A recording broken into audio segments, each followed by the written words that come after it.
Hello વિદ્યાર્થી મિત્રો, ધોરણ 9 વિષય ગુજરાતીમાં આપણે વ્યાકરણનો ટોપિકના અભ્યાસ કરતા હતા. ગયા લેક્ચરમાં આપણે વાક્યના વિધાન અનુસાર પ્રકાર ભણી ગયા. એમાં આપણે વિધેય અને નિષેધાર્થ વાક્યનો ઉપયોગ જોયો. આજે આપણે એક બીજો ટોપિક લઈએ છીએ, જે છે પ્રયોજનની દ્રષ્ટિએ વાક્યના પ્રકાર. આપણને એમ થાય કે પ્રયોજનની દ્રષ્ટિએ વાક્યના પ્રકાર એટલે શું? તો આપણે જોઈએ કે ભાષક જ્યારે ભાષા વાપરે છે, ત્યારે તેના મનમાં રહેલી જાણકારી, જિજ્ઞાસા, એવો જે ભાવ રહેલો છે, આવા જે ભાવ વ્યક્ત કરવા માટેનો જે ભાવ રહેલા છે, તેના મનમાં જે આવો ભાવ છે, કયો? તો કે જાણકારીનો, જિજ્ઞાસા મેળવવાનો, એક શેના માટે હોય છે? તો કોઈ ઉદ્દેશ્ય માટે રજૂ કરતો હોય છે. તો આવા જ્યારે વાક્ય હોય છે, કોઈ ઉદ્દેશ્ય માટેના ભાવ રજૂ કરવાના હોય છે, ત્યારે તેમાં કોઈ પ્રયોજન રહેલું હોય છે. એટલે આજે આપણે જે શીખવાના છીએ તે પ્રયોજનની દ્રષ્ટિએ વાક્યના પ્રકાર જોવાના છે.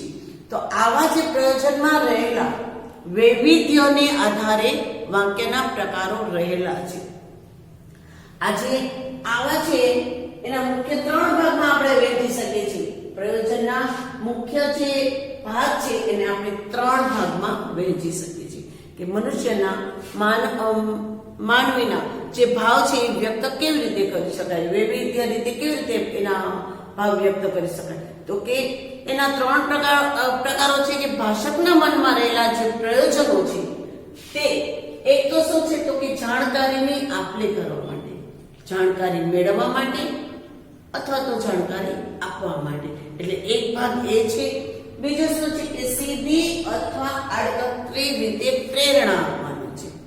સીધી અથવા આડકતરી રીતે પ્રેરણા આપી છે કે તું આમ કર, તું આમ ન કર. એ જે સીધી અથવા આડકતરી રીતે પ્રેરણા છે. અને ત્રીજું છે ભાવની અભિવ્યક્તિ કરો. તમે જે મનમાં ભાવ છે એની અભિવ્યક્તિ કરવા માટે આ ત્રીજો પ્રકાર. એમ 3 ભાગ અહીંયા પ્રયોજનના પાડવામાં આવે છે, 3 ભાગમાં વહેંચી શકાય છે. આમ આ 3 પ્રયોજનને, આ 3 જે પ્રયોજનના જે ભાગ છે એને આપણે વાક્યના એને આધારે વાક્યના 5 પ્રકારો પાડી શકીએ. 3 જે જાણકારી માટેનો, સીધી અથવા આડકતરી રીતે પ્રેરણાનો અને ભાષા અભિવ્યક્તિનો, આ જે 3 છે એ 3 ભાગને આપણે પ્રયોજનને આધારે વાક્યના પ્રકારો પાડી શકાય છે. એ 5 છે. પહેલું છે નિર્દેશાર્થ વાક્ય રચના, બીજું છે પ્રશ્નાર્થ વાક્ય રચના, ત્રીજું છે આજ્ઞાર્થ વાક્ય રચના, અને ચોથું વિધેયાર્થ વાક્ય રચના, અને 5મું છે ઉદ્ગાર વાક્ય રચના. આમ તો તમે 8મા 9મા આવા વાક્યોનો થોડો અભ્યાસ કર્યો હોય, પણ તેના વિશે જો વિશેષ જાણકારી મેળવ્યો તો આપણે આજે મેળવી લઈશું. બરાબર છે? તો આ છે પ્રયોજનના આધારે 5 પ્રકારો છે. હવે આપણે આજના લેક્ચરમાં આ 5 પ્રકારમાંથી 2 પ્રકાર વિશે આપણે જાણકારી મેળવશું. તો આપણે જોઈએ કે આ જે 5 પ્રકારો છે એમાં પહેલો પ્રકાર છે નિર્દેશાર્થ વાક્ય રચના. આપણે આજે આ પહેલા પ્રકારની સરસ રીતે વાત કરી કે નિર્દેશાર્થ વાક્ય રચના. આમ તો આવા વાક્ય પ્રકારો છે આપણે વ્યવહારમાં ઉપયોગ કરતા જ હોય છે, પણ આપણે જ્યારે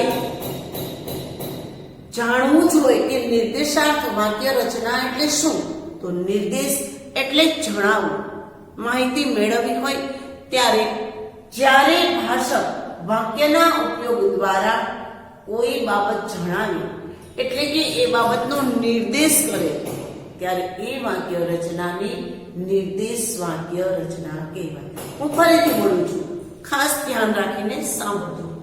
જ્યારે ભાષક વાક્યનો ઉપયોગ દ્વારા કોઈ બાબત જણાવે, એટલે કે કોઈ બાબતનો નિર્દેશ કરે, ત્યારે રચનાને નિર્દેશ વાક્ય રચના કહેવાય છે.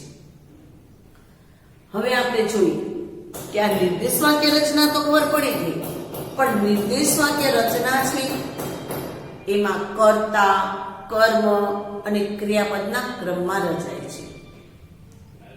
બીજું છે વ્યવહારમાં સૌથી વધુ વપરાતી જો વાક્ય રચના હોય તો નિર્દેશાત્મક વાક્ય છે.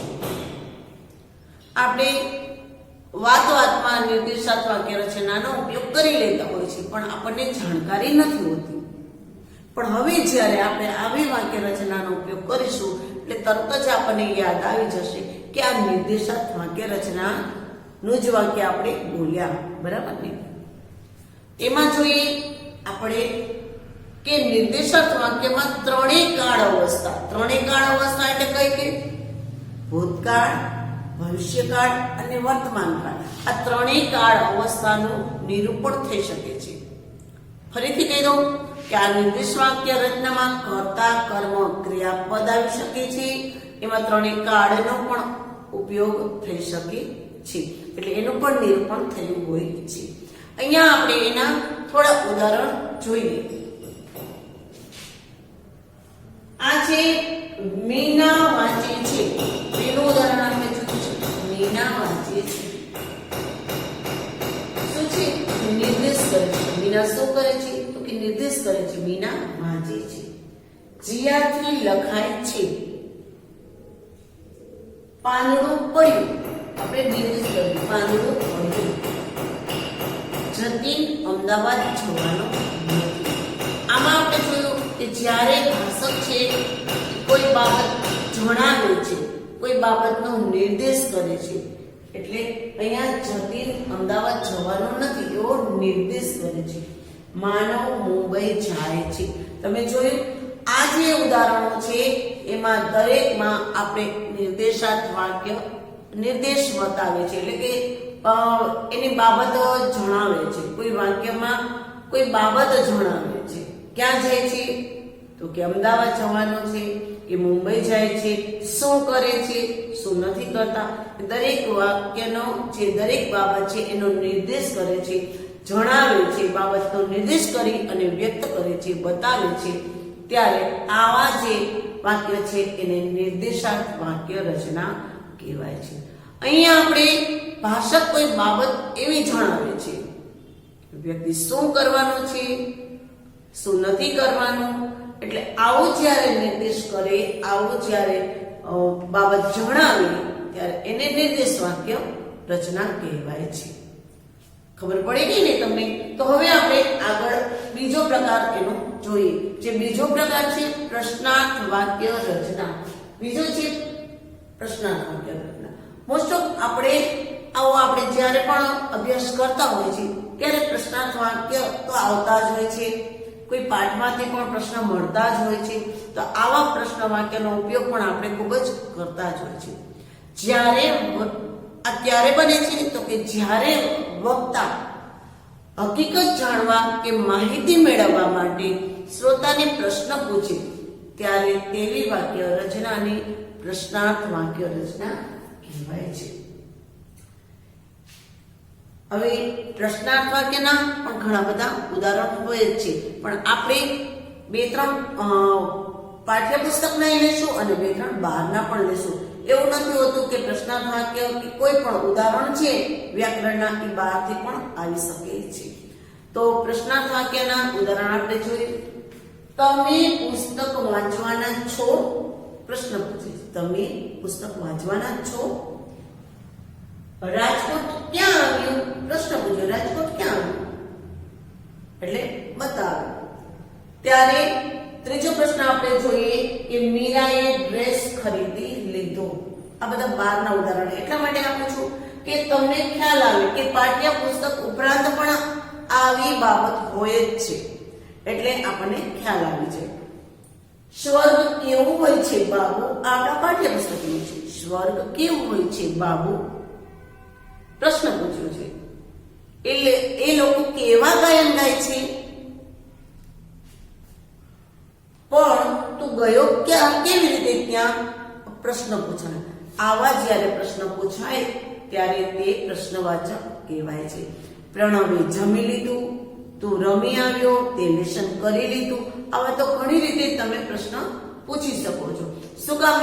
હકીકત જાણવા માટે, કે માહિતી મેળવવી હોય ત્યારે જાણવા કે માહિતી મેળવવા. શ્રોતાને જ્યારે પ્રશ્ન પૂછવામાં આવે છે, શ્રોતા એટલે કે સાંભળનારને જ્યારે પ્રશ્ન પૂછવામાં આવે છે કે વાક્ય રચનાને પ્રશ્નાર્થ વાક્ય કહેવામાં આવે છે. એટલે આપણે ખાસ યાદ રહી જશે, કારણ કે પ્રશ્નાર્થ વાક્યમાં એનું ચિહ્ન લગાડવામાં આવે છે. આ છે એનું ચિહ્ન, આને કહેવાય પ્રશ્નાર્થ ચિહ્ન. તો પ્રશ્નાર્થ ચિહ્ન લગાડવામાં આવે છે. એ પ્રશ્નના અંતે જ્યારે આવું વાક્ય પૂછવામાં આવ્યું છે ત્યારે વાક્યના અંતે આવું પ્રશ્નાર્થ ચિહ્ન લગાડવામાં આવે છે. હવે આ વાક્યમાં તમે જોયું કોઈ હકીકત કે માહિતી મેળવવાનો ઉદ્દેશ રહેલો છે, એ પ્રયોજન રહેલું છે. આમ પ્રશ્નોમાં ભાવ અને હકીકત જાણવા કે માહિતી મેળવવા માટે જેને માટે પ્રશ્ન પૂછાય છે તેવી વાક્ય રચનાને પ્રશ્નાર્થ વાક્ય રચના કહેવામાં આવે છે. પ્રશ્નાર્થ વાક્ય રચનામાં સર્વનામનો ઉપયોગ પણ રહેલો છે. એ ખાસ તમે ધ્યાન રાખો. પ્રશ્નાર્થ વાક્ય રચનામાં સર્વનામનો ઉપયોગ. હવે સર્વનામ આપણે ભણી જ ગયા છે, તો કે સર્વનામનો ઉપયોગ જોઈએ તો કેવી રીતે આવે છે. સર્વનામમાં સર્વનામ કઈ કઈ રીતે આવી શકે છે, તો એને પણ આપણે થોડું જાણી લઈએ.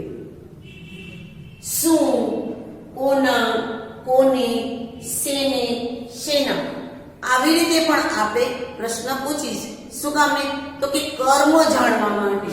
આ કર્મ જાણીએ એના માટે આપણે કયા શબ્દનો ઉપયોગ કરીએ છીએ, તો કે શું, કોના, શેને, શાના, આવા જ શબ્દોનો ઉપયોગ કરીને પ્રશ્ન પૂછવા આવે છે. ત્યારે આપણે શું જાણવું હોય છે, તો કે કર્મ જાણવું હોય છે. હવે બીજું જોઈએ, ક્યાં, ક્યારે. તો આવો છે, તમે ક્યારે જશો, તમે ક્યાં જશો. આ છે સમય જાણવા માટે કે સ્થળ જાણવા માટે પણ પ્રશ્ન પૂછાઈ શકે છે. આપણે કહીને તમે ક્યારે આવશો, ક્યારે જમશો, ક્યારે ભણશો. તો આ છે સમય. હું સાંજે 12 વાગે, આ બધો સમય જાણવા માટે આવી રીતે પ્રશ્ન પણ પૂછી શકીએ છીએ. એ પણ આપણે સર્વનામનો ઉપયોગ કરીએ છીએ. ત્યાર પછી જોઈએ કેટલું. કેટલું છે એ શેના માટે છે, તો કે જથ્થો હોય, જથ્થાના ઉપયોગ માટે આવો આપણે ઉપયોગ કરીશું. જથ્થો કે સંખ્યા જાણવા માટે આપણે કેટલું એવો શબ્દનો સર્વનામ મૂકી શકીએ છીએ. કેટલું, કેટલું જોઈએ છે. અનાજ કેટલું પડ્યું છે, તમે કેટલું જમશો, કેટલા માણસો આવ્યા છે, સંખ્યા જાણવા માટે. એટલે જથ્થો કે સંખ્યા જાણવા માટે આજે કેટલા હાજર હતા, આવો જ્યારે શબ્દ આપણે જાણવું ત્યારે, આવો જ્યારે આપણે માહિતી જાણવી હોય ત્યારે કેટલું, કેટલા એવો આપણે મૂકી શકીએ છીએ અને પ્રશ્નનો ઉપયોગ કરી શકીએ છીએ. હવે છે રીત જાણવા માટે. તો રીત જાણવા માટે કેવી રીતે, તમે કોઈ દાખલો ગણ્યો તો તમને કોઈ પૂછે તે કેવી રીતે ગણ્યો, તો સુખમાં એનું પ્રયોજન શું રહેલું કે એને રીત જાણવી. રીત જાણવા માટે એને પૂછ્યું કેવી રીતે. તો આ છે રીત જાણવા માટેનું પ્રયોજન. તમે કેવી રીતે ત્યાં પહોંચ્યા, તો એને તે માહિતી મેળવી હતી કે તમે પહોંચવા માટે ત્યાં કેવી કેવી રીતે તમે આગળ વધ્યા, એને રીત જાણવી છે. તમારી પાસેથી કોઈ માહિતી મેળવવી છે, એટલા માટે આ જે છે પ્રશ્નાર્થવાચક સર્વનામનો ઉપયોગ આપણે કરી શકીએ. આ પ્રશ્નાર્થવાચક સર્વનામ છે એ કર્મ જાણવા માટે, સમય જાણવા માટે, જથ્થો કે સંખ્યા જાણવા માટે, રીત જાણવા માટે આપણે આવા સર્વનામનો ઉપયોગ કરીએ છીએ. તો વિદ્યાર્થી મિત્રો, આજે આપણે આ પ્રયોજનની દ્રષ્ટિએ વાક્યના પ્રકારો છે તેનો અભ્યાસ કર્યો. એમાં 5 પ્રકાર છે, એમાંથી 2 પ્રકારનો આપણે આજે અભ્યાસ કરી લીધો છે. તો તમે આ 2 પ્રકારો તમારી ટેક્સ્ટબુકમાં આપેલા છે, તમે ચોક્કસ વાંચજો અને એમાં ઉદાહરણો પણ જોશો. જો તમે વાંચશો તો તમને વધારે ખ્યાલ આવશે, અને આ તમે વારંવાર વિડીયો જોશો તો પણ તમને ખ્યાલ આવી જશે. તો આજે આપણે નિર્દેશ વાક્યના રચના અને પ્રશ્નાર્થ વાક્ય રચનાનો અભ્યાસ કર્યો છે. તો તમે તમારી ફેરબુકમાં લખી નાખજો. Okay, thank you.